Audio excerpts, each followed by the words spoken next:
When the AV Club travels, we always make time to visit pop culture landmarks. If something memorable happened in the world of film, TV, books, or music, we want to go there. We're not just tourists, we're Pop Pilgrims.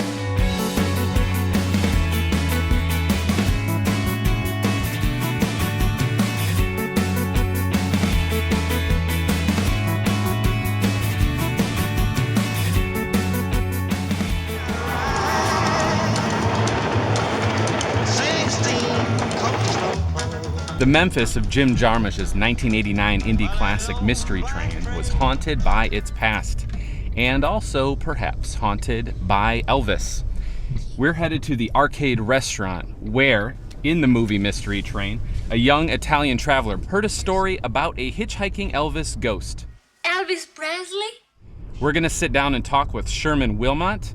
He was a production assistant on Mystery Train, and he's gonna tell us some of the stories he had from when he worked on the set. What can you tell us about why Jim Jarmusch picked the Arcade Diner as one of his locations? My assumption with Jarmusch is he came to Memphis, got off the bus or the train or however he got here. I would assume he took the train here.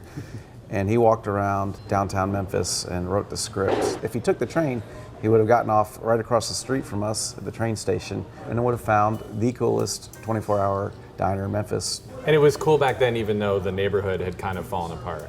Yeah, this was the kind of the beacon in the neighborhood. It was 24 hours a day. They had great fried chicken. They had great all-night breakfast. It was very Mystery Train-esque, long before Jarmusch got here. This was our main headquarters here on this corner. So for several weeks, especially on the weekends, we were disturbing the business of what was across the street, a whorehouse. So we would come in, prime time, 6 o'clock Friday night, set up our cameras, our lights, block off the streets, and put the Shelby County sheriffs out there. So we'd leave at like 6 or 7 in the morning on Saturday.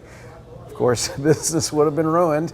So needless to say, the man who owned that establishment, his business was destroyed for the weekend. So he would occasionally do things to upset the set, like throw his garbage out in the street, drag the garbage cans along the sidewalk, make as much noise as possible, just to show his appreciation for losing his weekend take.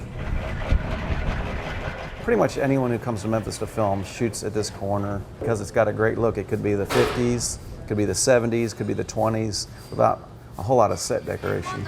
When Dr. King was assassinated, Memphis stopped, especially the downtown, for 20 or 30 years. Memphis kept this kind of almost Hollywood-esque like facades all over town.